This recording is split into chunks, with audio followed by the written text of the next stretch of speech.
ಪ್ರವಾದಿ ಮುಹಮ್ಮದ್ ಸಲ್ಲಲ್ಲಾಹು ಅಲೈಹಿ ವಸಲ್ಲಮರ ಬಳಿ ಬಂದು ಒಬ್ಬ ಯುವಕ, ಪ್ರವಾದಿಯವರೇ ನನಗೆ ಯುದ್ಧದ ಅನುಮತಿ ಕೊಡಬೇಕು ಅಂತ ಹೇಳ್ತಾರೆ. ಯುದ್ಧ ನಡೆಯುತ್ತಿದ್ದ ಸಮಾಜ ಅದು, 6ನೇ ಶತಮಾನ, ಯುದ್ಧಗಳು ನಡೀತಾ ಇದೆ ಅಲ್ಲಿ.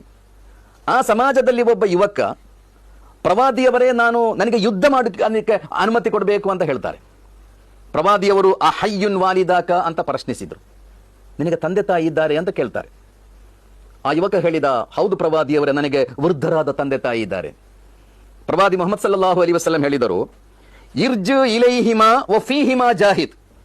ನಿನಗೆ ವೃದ್ಧ ತಂದೆ ತಾಯಿ ಇರುವುದಾದರೆ ನೀನು ಅವರ ಬಳಿಗೆ ಹೋಗು, ಅವರಿಗೆ ನೀನು ಜಿಹಾದ್ ಮಾಡು ಅಂತ ಹೇಳ್ತಾರೆ. ವಜಾಹಿದ್ ವಫೀಹಿಮಾ ಜಾಹಿದ್. ನಿಮ್ಮ ತಂದೆ ಮತ್ತು ತಾಯಿಗೆ ನೀನು ಜಿಹಾದ್ ಮಾಡು ಅಂದ್ರೆ ಏನು? ನಿನ್ನ ತಂದೆ ತಾಯಿಯನ್ನು ಹೋಗಿ ಕೊಲ್ಲು ಅಂತ ಹೇಳಿದ್ದಲ್ಲ. ನಿನ್ನ ತಂದೆ ತಾಯಿಗೆ ಜಿಹಾದ್ ಮಾಡು ಅಂದ್ರೆ ಏನು? ನೀನು ನಿನ್ನ ತಂದೆ ಮತ್ತು ತಾಯಿಯ ಸೇವೆ ಮಾಡು, ಅವರ ಆರೈಕೆ ಮಾಡು, ಅವರ ಪ್ರೀತಿಯನ್ನು ಗಳಿಸು. ಅದು ನೀನು ಮಾಡಬಹುದಾದ ಅತ್ಯಂತ ದೊಡ್ಡ ಜಿಹಾದ್ ಆಗಿದೆ ಎಂದು ಪ್ರವಾದಿ ಮುಹಮ್ಮದ್ ಸಲ್ಲಲ್ಲಾಹು ಅಲೈಹಿ ವಸಲ್ಲಂ ಕಲಿಸಿಕೊಡ್ತಾರೆ.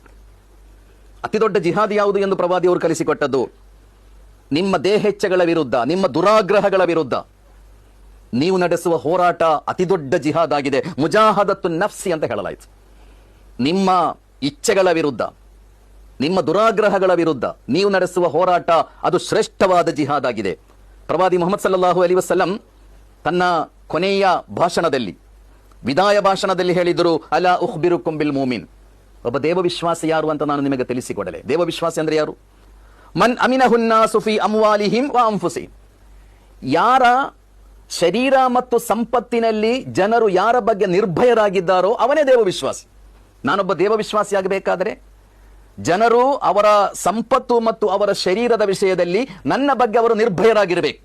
ನನ್ನ ಬಗ್ಗೆ ಅವರಿಗೆ ಯಾವ ಭಯವೂ ಇರಬಾರದು. ಅವರಿಗೆ ನನ್ನಿಂದ ಏನಾದರೂ ತೊಂದರೆ ಆಗಬಹುದು, ಅವರ ಶರೀರಕ್ಕೆ, ಅವರ ಸಂಪತ್ತಿನಿಗೆ ನನ್ನಿಂದ ಏನಾದರೂ ಸಮಸ್ಯೆ ಆಗಬಹುದು ಎಂಬ ಭಯ ಇಲ್ಲದೆ ಇದ್ದರೆ ಮಾತ್ರ ನಾನೊಬ್ಬ ದೇವವಿಶ್ವಾಸಿ.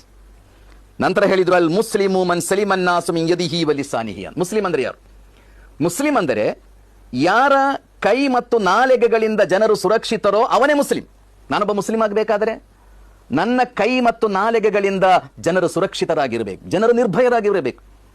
ಹಾಗಾದರೆ ಮಾತ್ರ ನೀವು ಮುಸ್ಲಿಂ ಆಗಲಿಕ್ಕೆ ಸಾಧ್ಯ.